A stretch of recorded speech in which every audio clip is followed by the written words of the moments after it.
Salut les investisseurs, dans cette vidéo, on va analyser ensemble un dossier qui est dans le fonds France d'Indépendance AM, l'un des meilleurs fonds value de France. Avant de commencer, abonnez-vous à la chaîne si ce n'est pas déjà fait. On commence tout de suite avec le cours de ce spécialiste du data marketing. Donc ça décroche depuis les plus hauts qui étaient à 41 €. À l'heure actuelle, on est à 29,40 €. Est-ce que c'est le bon moment pour s'y intéresser? On va regarder ça ensemble. La croissance du chiffre d'affaires est plutôt correcte en médiane, on est à 6,2%. Puis depuis quelques années, on est sur une croissance qui est un peu plus forte, on est à 9% en 2024, donc ça c'est pas mal. Des petites acquisitions sur la période, bon, c'est principalement de la croissance organique, qui est plutôt stable depuis quelques années, donc ça c'est bien. Ensuite on va regarder les taux de marge. Alors, quand je vois ça, je me méfie toujours, à mon avis ça c'est un problème de l'outil.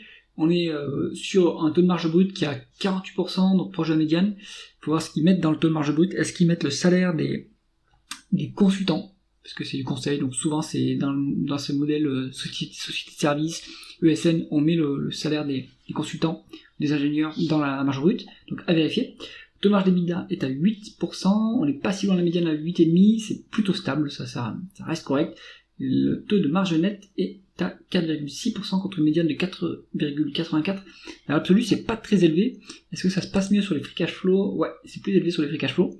Donc c'est peut-être cette métrique qu'il faudra regarder. On va justement analyser la conversion des bénéfices nets en free cash flow plus élevé que les bénéfices nets. Pourquoi? Est-ce qu'on a une variation favorable du BFR? Oui, pour 12,5 millions. Ça aide, c'est pas mal. Ensuite, d'ailleurs on vérifie, est-ce qu'on est on est bien à fin de roulement négatif sur ADL Partner décuple, parce que c'est un modèle où on se fait payer par les clients en avance pour réaliser les projets, donc ça c'est bien.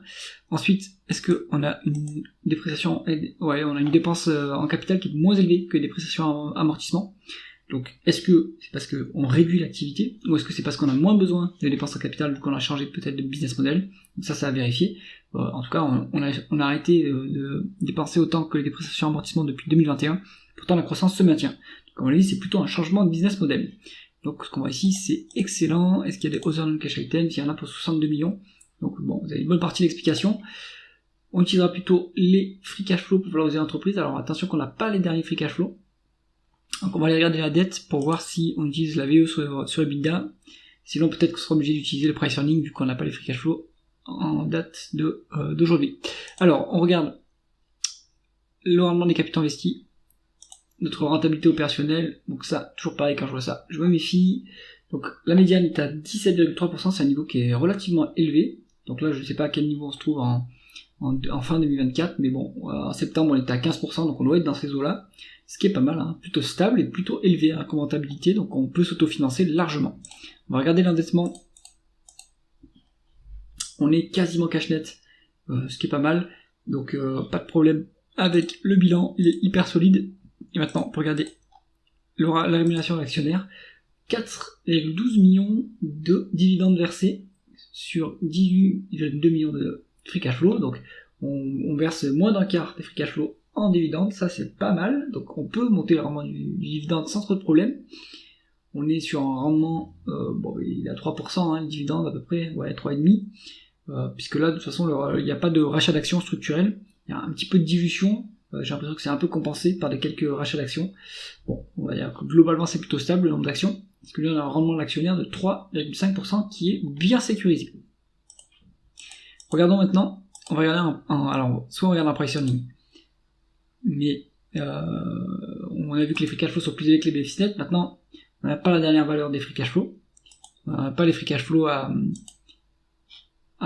descendre, donc on n'a pas le tableau de trésorerie, donc on peut se mettre sur le price earning à la rigueur.